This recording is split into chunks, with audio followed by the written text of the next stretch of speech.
Welcome back to our channel again, Cyberbugs, Cyber Secure. We are finding bugs, that's why we are Cyberbugs. तो यार काफ़ी दिनों से जो है वो वीडियोस नहीं आ रही थी, लेकिन अब जो है वो वीडियो आएगी, कोई दिक्कत नहीं है। तो इसके पहले अगर आपको पता होगा तो मैंने सीज़न 2 का एपिसोड 1 और एपिसोड 2 जो है वो ऑलरेडी मेरे चैनल पे अपलोड कर दिया है, और ये जो है वो है एपिसोड 3। तो आज हम देखने वाले हैं वेब एप्लीकेशन पेन टेस्टिंग यानी बग बाउंटी। अब आज हम लोग क्या क्या चीज़ें देखेंगे वो हम लोग देख लेते हैं कि एपिसोड 3 का कंटेंट क्या है। ओके, अब अगर मैं कंटेंट की बात करूँ तो वल्नरेबिलिटीज़ हम लोग यहाँ पे कवर अप करेंगे, जो है आईडॉट, missing load balancer and missing web application firewall. Okay, now सबसे पहले हम लोग देखते हैं आईडोर क्या होता है। ठीक है, इसके बारे में हम लोग जानते हैं पूरा डिटेल में कि आईडोर क्या होता है। ठीक है, अगर मैं आईडोर की बात करूं तो आईडोर का मतलब होता है इनसिक्योर डायरेक्ट ऑब्जेक्ट रेफरेंस। ठीक है, ये एक ऐसी टाइप की वल्नरेबिलिटी होती है जिससे जो अटैकर होता है वो यूज़र का जो डेटा है, ठीक है, वो भी स्टील कर सकता है। ठीक है, उसके इनफैक्ट उसके जो अकाउंट है उसका भी वो एक्सेस ले सकता है, जिसको हम लोग एक्सेस कंट्रोल कहते हैं या फिर अकाउंट टेक ओवर भी कहते हैं। अगर ये वल्नरेबिलिटी वल्नरेबल है तो अटैकर उसके इंफॉर्मेशन को मॉडिफाई भी कर सकता है। ठीक है, तो काफ़ी सारी चीज़ें परफॉर्म कर सकता है, मैनिपुलेट कर सकता है डेटा को। अब इसको अटैक करके देखते हैं। वैसे देखा जाए तो इसको मैं आपको एलॉबरेट करता हूँ कि किस प्रकार से ये अटैक होता है। ठीक है, क्योंकि ये मैं आपको लाइव नहीं दिखा सकता हूँ, क्योंकि कोई भी ऐसी वल्नरेबल वेबसाइट्स फिलहाल नहीं है जिससे मैं आपको दिखा सकूँ, बट मैं आपको एलॉबरेट कर सकता हूँ कि किस प्रकार से ये काम करता है। ठीक है, अब देखो, अब यहाँ पे क्या हो रहा है कि सबसे पहले आपको क्या करना है, आपको बर्ब सूट से इंटरसेप्ट कर लेना है। ओके, आपको अपने बर्ब सूट से इंटरसेप्ट कर लेना है। और जब भी आप कोई अकाउंट बनाते हो किसी भी वेबसाइट पे, ठीक है, आपने अपने वेबसाइट पे अकाउंट बनाया। ओके, अब जो वेबसाइट है वहाँ पे एक सेक्शन होता है प्रोफाइल का। ठीक है, अब वो प्रोफाइल के जो सेक्शन होता है उसको आपको इंटरसेप्ट करना है बर्ब सूट से। आपने इंटरसेप्ट किया। अगर आप इंटरसेप्ट करोगे तो वहां पे अगर आप देखते हो तो या तो आपका रिक्वेस्ट गेट में होगा या तो रिक्वेस्ट आपका पोस्ट में होगा। ठीक है, अगर आपका रिक्वेस्ट गेट में है तो आपको कुछ इस प्रकार से देखने को मिलेगा, जैसे कि मैं यहाँ पे लिखता हूँ प्रोफाइल स्लैश। अब मेरी यहाँ पे एक प्रोफाइल आईडी बनेगी। ठीक है, जैसे कि मेरी प्रोफाइल आईडी है 123। ओके, अब अगर सपोज मेरी प्रोफाइल आईडी 123 है और ये मेरा रिक्वेस्ट हेडर है। ठीक है, और इसका रिस्पॉन्स मुझे मेरे रिस्पॉन्स हेडर पे आएगा, जैसे कि मेरा ईमेल एड्रेस, मेरा फ़ोन नंबर, मेरा लाइक बैंक डिटेल्स, तो ये सारी चीज़ें मेरे को दिखेगी रिस्पॉन्स में। ठीक है, यानी मेरी जो भी डिटेल है वो मुझे रिस्पॉन्स में दिखेगी इस आईडी के रिलेटिवली।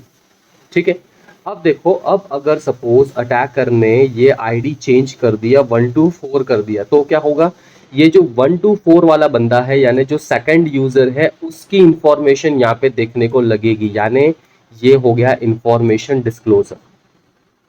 इनफैक्ट कभी कभी यहाँ पे आपको पासवर्ड भी देखने को मिल सकता है। ठीक है, मतलब क्या हो रहा है कि आपकी यूजर है, ठीक है, आपकी हमेशा एक यूजर आईडी बनती है। आपकी यूजर आईडी है 123, ये है आपका फर्स्ट यूजर। ठीक है, यूजर 1, और दूसरे यूजर की आईडी है 124। ठीक है, ये आपको नहीं पता कौन है दूसरा यूजर। ठीक है, लेकिन आप क्या कर रहे हो, आप वहां पे सिर्फ और सिर्फ अपनी आईडी पुट कर रहे हो।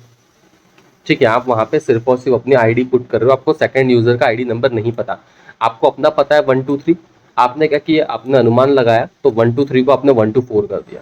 तो 123 का जो रेस्पॉन्स है उसमें तो आपको दिख ही रहा है, ईमेल, फोन, बैंक डिटेल, सब कुछ। अगर ये वल्नरेबल है और आपने अगर 124 कर दिया तो ये दूसरे यूजर का भी इंफॉर्मेशन आपको यहाँ पे दिखाएगा। ठीक है, अब ये कैसे होता है, मैं एक एग्जाम्पल आपको बर्ब सूट में दिखाता हूँ। भले ही वो काम नहीं करेगा, वहाँ पे कोई आईडी एग्जिस्ट नहीं कर रही है, बट अगर आईडी एग्जिस्ट करती है तो ये डिटेल्स आपको दिखता है। ठीक है, अगर ये गेट पे है तो ये यूआरएल में आपको आईडी दिखेगी। अगर पोस्ट में है तो आपको नीचे जो बॉडी होता है ना, वहाँ पे आपको user ID is equal to का पैरामीटर मिलेगा। ठीक है, यहाँ पे एक बॉडी होता है जो एपीआई के थ्रू बनती है, ठीक है, और वो एपीआई के अंदर आपके पैरामीटर्स होते हैं, ठीक है, वो एपीआई के अंदर आपके पैरामीटर्स होते हैं। तो जैसे आपने आईडी को 123 के जगह 124 कर दिया, आपको यहाँ पे उसका रिस्पॉन्स मिल जाता है, ठीक है। वो होता कैसे, मैं क्विक रिव्यू दिखाता हूँ आपको ताकि आपको चीजें समझ में आए। पहले मैं ओपन करता हूँ बॉक्सूट,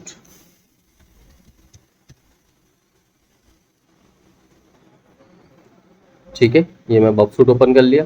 वैसे तो मैं दिखाऊंगा अपने साइबर ट्रूप्स पे ही, भले ही वो वल्नरेबल नहीं है, बट मैं आपको एलॉबरेट करता हूँ कि किस प्रकार से चीज़ें जो है वो काम करती हैं, ठीक है। तो आपको चीज़ें समझ में आएगा, क्योंकि मैंने तो यहाँ पे आपको रिक्वेस्ट एंड रिस्पॉन्स दिखा दिया। अगर आपको नहीं पता है बॉक्सूट कैसे इंस्टॉल कर दे, तो मैंने आपको वो भी बताया। इसके पहले मैंने काफ़ी सारे वीडियोस बना रखे हैं, सीजन 1 में मैंने काफ़ी अच्छे अच्छे वल्नरेबिलिटीज़ कवर अप किए हैं, तो प्लीज़ जा करके देखो। और मैं देखता हूँ कि यार लोग सब्सक्राइब कर देते हैं लेकिन वीडियोस नहीं देखते हैं, तो यार वीडियोस देखो ज़रा सा। मैं काफ़ी अच्छे अच्छे चीज़ें प्रैक्टिकली मैं आपको दिखाता हूँ जितना ज़्यादा हो सके, ठीक है। तो यहाँ पे जो चीज़ें हैं वो आप देखो एक बार, सारी चीज़ें चेक करो, ओके। नाउ अब क्या करता हूँ मैं, सबसे पहले लॉगिन कर लेना है आपको कोई भी आपके अकाउंट से, ठीक है। मैं यहाँ पे लॉगिन कर लेता हूँ, मैंने कर लिया लॉगिन, ठीक है। अब मैं क्या करूँगा, मैं इंटरसेप्ट ऑन करूँगा। इंटरसेप्ट ऑन करने के बाद मैं माय अकाउंट या फिर माय प्रोफाइल पे जाऊँगा। मैं जैसे ही अपने माय अकाउंट माय प्रोफाइल पे जाऊँगा, देन वहाँ पे मुझे चेक करना है कि इसके आगे कोई आईडी मिलती है या नहीं मिलती है। मैं इसको फिलहाल रिपीटर पे डालता हूँ, ठीक है। तो इसके आगे एक आईडी होती है, ये देखो, ये गेट पैरामीटर में मैं जैसे जैसे फॉरवर्ड करूँगा तो हो सकता है कि वो आईडी मुझे मिले, लेकिन यहाँ पे मैं कोई आईडी पास नहीं कर रहा हूँ, ठीक है। अब जैसे इसको मैं सेंड करता हूँ, तो यहाँ पे रिस्पॉन्स में डिटेल दिखता है, जैसे कि यहाँ पे account my account dot P H P है, ठीक है।